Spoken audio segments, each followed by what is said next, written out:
Aloha and welcome to the show. My name is Nokan. And my name is Mokan. And this is our show, the Mokan and Nokan Show.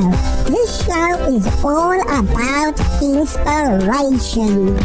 Yes, we need inspiration to survive, so we are traveling throughout the universe looking for inspiring things and people to share with you. Yes, this week we have an array of great things to share with you. Yes, we have a very special guest, Dr. Alan Akana, who is an artist, author and... I'm Mokan and Nokan. What about me? What? Who is that? I don't know. He's not on the script. It's I, man. Who? This is really strange. I, you know, me. Anyway, here's my song. Just one potato, give it to me. I love potato from Italy. Ta-da! I love potatoes, delicious potatoes from Italy.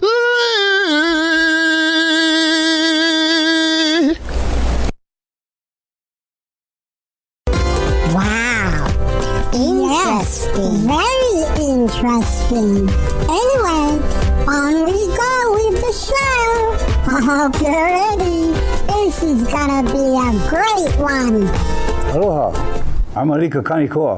Wrote this song for the beautiful island of Kauai. Check it out.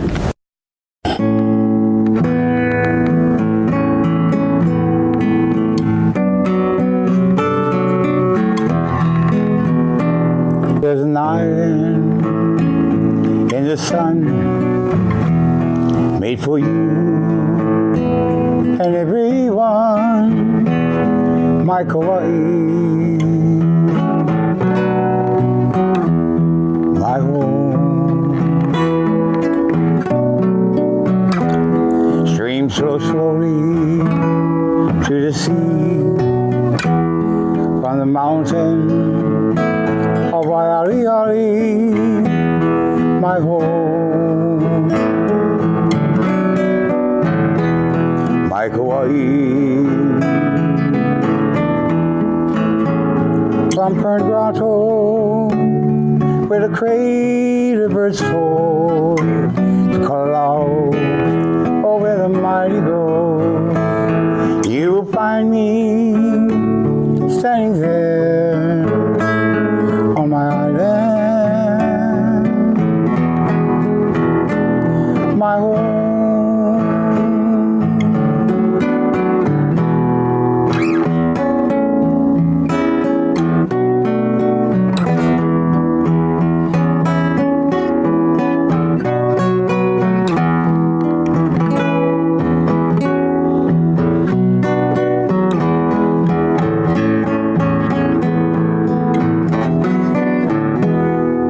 So remember, if you're there on this island, beauty so rare, my home, my Kauai. From Fern Grotto, over the crater birds soar, Kalau, over the mighty road, you will find me standing there on my island. Oh, my home.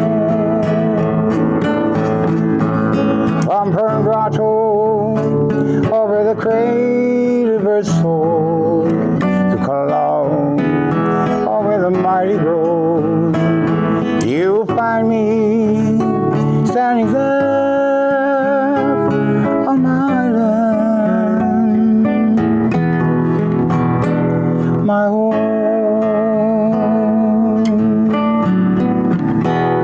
my home, my Kauai.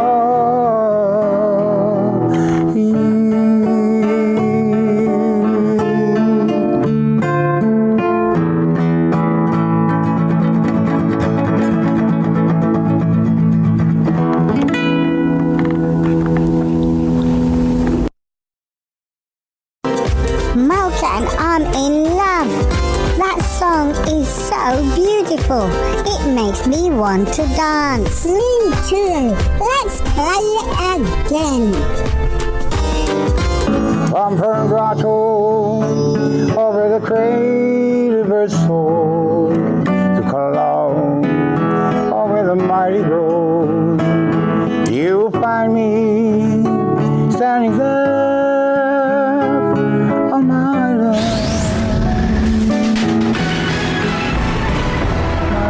And now the news. Aloha and welcome to the news desk. My name is Taylor Malki-Suizu. And I'm Annabelle Fields, and boy do we have a great show for you today. Yes, we do, Annabelle, so let's get right to it. According to author Brian Tracy, there's power in positive thinking. Yes, Taylor. Brian says that if we approach life in a positive way, good things are bound to happen. According to Brian, when thinking of positive thoughts, it does not allow your mind to entertain negative thoughts, which will surely transform your life. Honestly, Taylor, I'm not too sure about this report. Why, Annabelle? I'm so surprised. You're like the most positive person I know. Wait, what? You think I'm positive? Really? Really? Yes, Annabelle. I think that because I'm practicing positive thinking. So I try to see the good in people. So basically you don't think I'm a positive person, you're just trying to make me think in a positive way? Yes, exactly. Huh, Taylor, that's actually quite interesting. That actually made me feel more positive. I know, isn't that great? Now you try. Try what?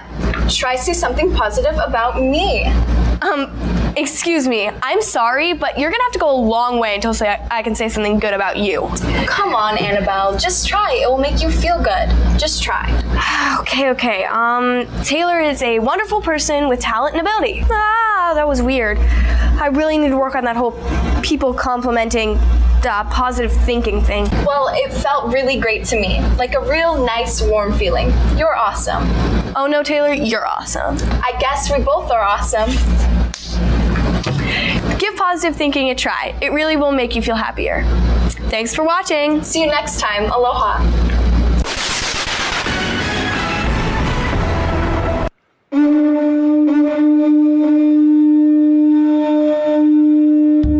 Our word is ho'olu. Ho'olu means to inspire. It takes its word from ulu, which means to grow.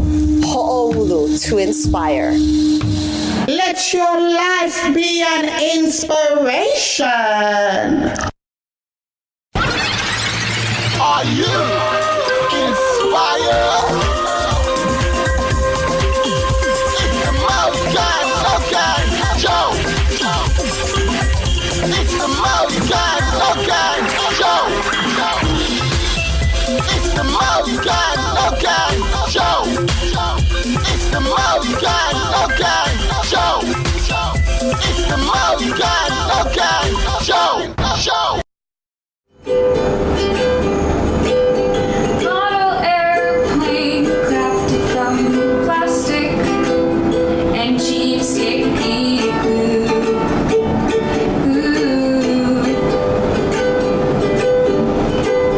Model airplane was spotted soaring around and around my living room.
OC16 is bam boom boom this no bam bam.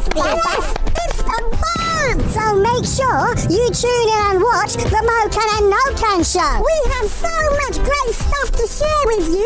You will love it. The Mokan Nokan show on Spectrum OC16. Oh yeah!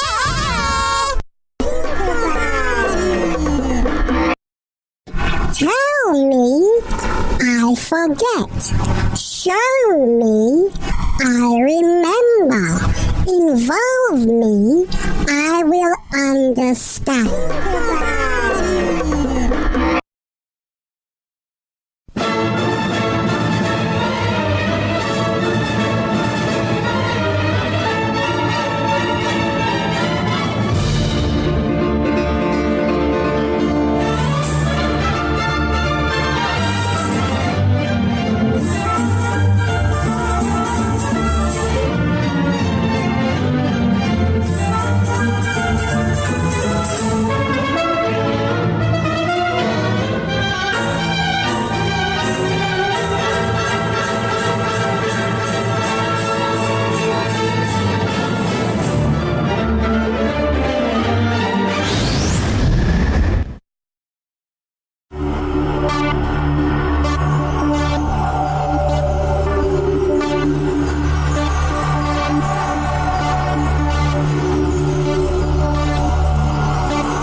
are another me.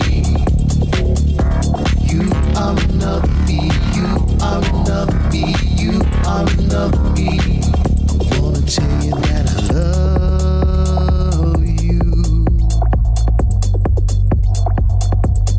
Let me.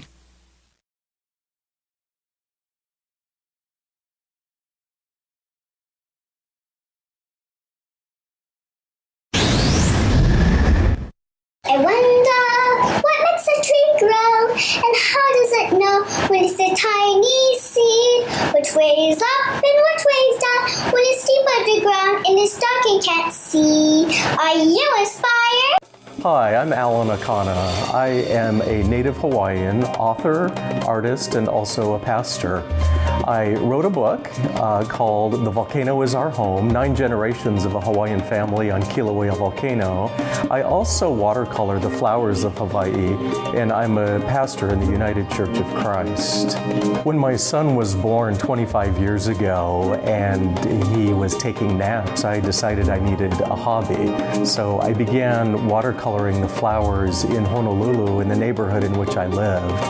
And it just stuck. I kept watercoloring Hawaii's flowers. The next year I moved to Montana and then Utah, Texas, California, and everywhere I lived I continued watercoloring Hawaii's flowers. And then when I moved back to Hawaii, to the island of Kauai, I developed an interest in the native flowers of Hawaii. So many of the flowers that we think of Hawaiian flowers, they're actually brought from other places, but there are many flowers that are just from Hawaii and not found anywhere else on the planet. And so my passion is discovering new flowers that are only found in Hawaii and watercoloring those in a unique style.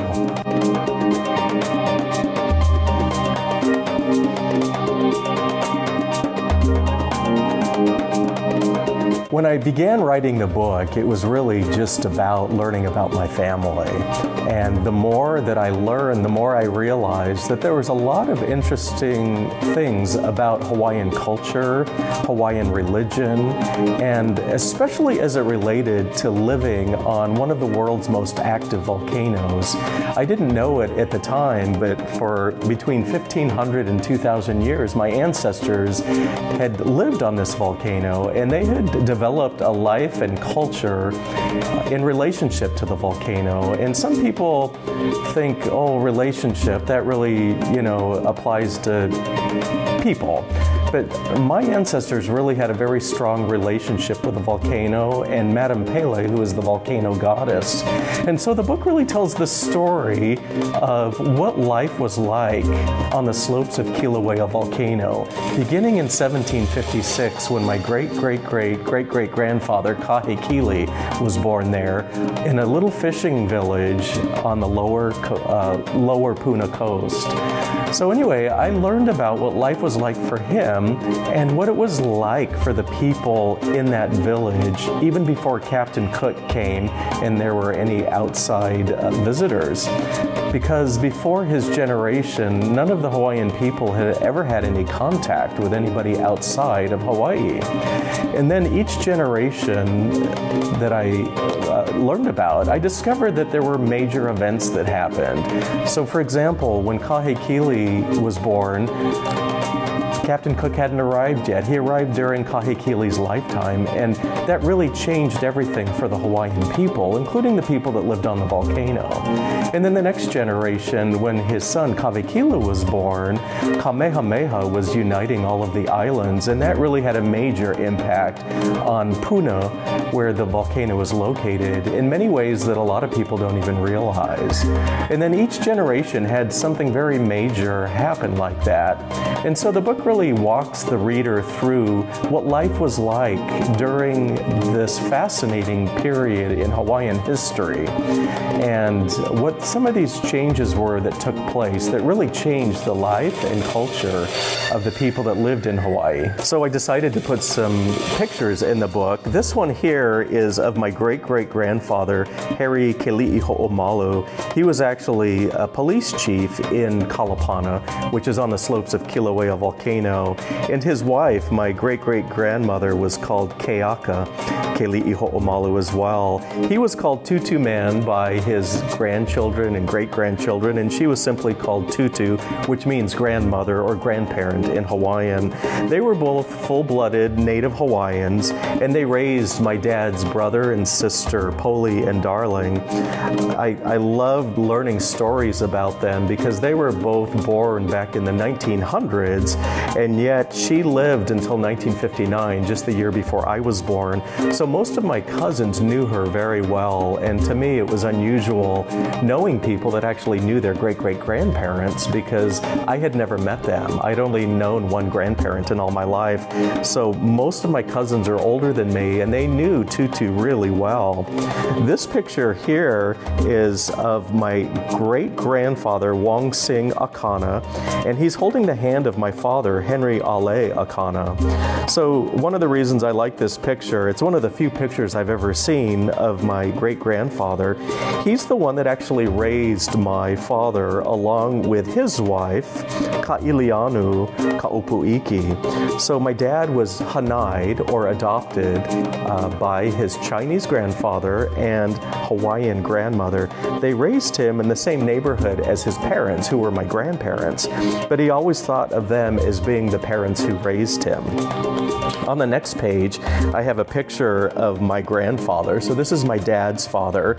He's in his World War I naval uniform, and his was a pretty remarkable generation because he was actually born in the territory of Hawaii, and then soon after he was born, it became actually I messed up there. He was born in the 1800s, back in the days when Hawaii was a territory of the United States, and later he spent most of his life living as a U.S. citizen, but his family, his parents were born in the Kingdom of Hawaii, so he was actually born and raised in a time of great transition in Hawaii, and I do talk about that in the book. Over here on my left, there's a picture of 5 generations of Hawaiian women, and the woman sitting in the middle is my great-great-grandmother, who I referenced just a moment ago, who everyone called Tutu. She had her daughter at a very young age. She was about 15, and she was quite young when she had her daughter, which was my grandmother, and she was quite young when she had her daughter, my oldest aunt, Dorothy, and she was quite young when she had my cousin Midgie. So this is actually 5 of the generations that I talk about in my book are right here in this one picture. So that's a pretty special picture for me, just because it's rare that you actually have 5 generations of a single family in one picture. And then over here, this is my mom and dad's wedding picture in 1950 in Hilo. My mom moved from Montana to the Big Island of Hawaii in 1947, and then soon after that met my dad and married him. And then this is a picture of his youngest, my dad's youngest brother, my Uncle Poli. He's on a horse in Kalapana. So this is the family home at Kaimu, right by Kaimu Beach. And if you look carefully in the picture in the background, you'll see some coconut trees, and that's where Kaimu Black Sand Beach used to be. It's no longer there because the lava covered it over in August of 1990 and destroyed the entire beach. Over here on this side, I have a picture of my Auntie Rose. This is my dad's 2 younger sisters, so Auntie Rose and Auntie Darling, also known as Elizabeth or Lizzie. She was the one that grew up with her brother Poli in Kalapana. And so they grew up in a very traditional Hawaiian culture. My Auntie Rose actually grew up in her grandparents' house with my dad. So she was also raised by by her Chinese grandfather and Hawaiian grandmother. I have a picture of all my siblings here. It's just a picture of when we were at the beach in California. Over here is the current generation. I have a picture of my son, Palani, and also next to him is my brother's daughter, Anna Leilani. I sell the book here at my gallery, which is Alanakana Gallery in the town of Koloa on the south shore of the island of Kauai. There are also some bookstores on this island and on the other islands that sell the book. And people can also get it online if they want to get it on Amazon, Barnes & Noble, or if they want to go directly to Balboa Press, which is the publisher. If somebody wants a signed copy, they can contact me, and I'm happy to sign copies for anybody that would like to purchase a book directly from me at my gallery. Wow, thank you one and all for being a part of this spectacular show. Yeah, baby, that was fantastic. Thank you. We'll see you next time right here on the Mokan Nokan Show.